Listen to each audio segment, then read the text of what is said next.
राजस्थान के अलवर जिले के खेलड़ी इलाके में एक पत्नी ने अपने ही पति को मौत के घाट उतरवा दिया। पत्नी अनीता पर आरोप है कि उसने अपने प्रेमी और उसके साथियों को रात करीब 2 बजे के आसपास घर में बुलवाकर पति वीरू जाटव की हत्या करवा दी। इस मामले का खुलासा 8 दिन के बाद हुआ है। घटना 8 जून की बताई जा रही है, जब वीरू जाटव घर में सो रहे थे। तभी पत्नी अनीता राज घर का दरवाजा धीरे से खोल देती है, जिसके बाद उसका प्रेमी काशीराम और ब्रिजेश जाटव और कुछ अन्य लोग घर में घुसते हैं और गहरी नींद में सो रहे वीरू जाटव की गला घोंटकर हत्या कर देते हैं। आरोपों के मुताबिक पत्नी अनीता राज ने इस वारदात को अंजाम देने और प्रेमी काशीराम प्रजापत की मदद करने वाले भाड़े के हत्यारों को 2 लाख रुपए की सुपारी भी दी थी। इस मामले में अहम सुराग साबित हुआ उसका 9 साल का बेटा, जिसने अपनी मां और उसके प्रेमी का भंडाफोड़ कर दिया। मीडिया रिपोर्ट्स के मुताबिक बेटा, जो इस मामले में अहम गवाह बना, उसने बताया कि रात में उसने घर का दरवाजा खुलने की आवाज सुनी, जिसके बाद उसने देखा कि उसकी मां गेट के पास खड़ी थी और कुछ लोग घर में घुस रहे थे।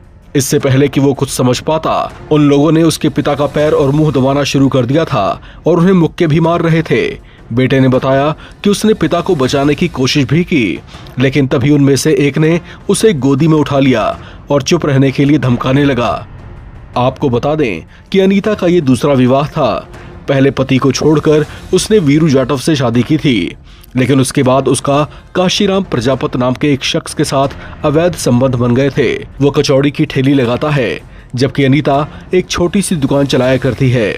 इस मामले में पुलिस ने आरोपी पत्नी अनीता, उसके प्रेमी काशीराम प्रजापत और ब्रिजेश जाटव को गिरफ्तार कर लिया है, जबकि 3 अन्य आरोपी नवीन, चेतन और विष्णु फरार हैं। बताया जा रहा है कि मृतक वीरू जाटव को अपनी पत्नी के प्रेम प्रसंग के बारे में पता चल गया था, जिसे लेकर दोनों के बीच अक्सर झगड़ा हुआ करता था। इसके बाद आरोपी पत्नी अनीता ने उसे रास्ते से हटाने का फैसला कर लिया और आखिरकार उसे मौत के घाट उतरवा दिया। इस मामले को उसने बीमारी से मौत का रंग देने की कोशिश भी की, लेकिन पोस्टमार्टम रिपोर्ट में वीरू के शरीर पर चोट के निशान पाए गए। पुलिस को मामले की सूचना दी गई और पूरे मामले का भंडाफोड़ हो गया। पुलिस इस मामले में फरार आरोपियों की धरपकड़ के लिए जगह जगह दबिश दे रही है। उम्मीद जताई जा रही है कि वे भी जल्दी पकड़ में आ जाएंगे। इस मामले से पूरे इलाके में सनसनी मच गई है। इस खबर में फिलहाल इतना ही। बाकी अपडेट्स के लिए आप बने रहें।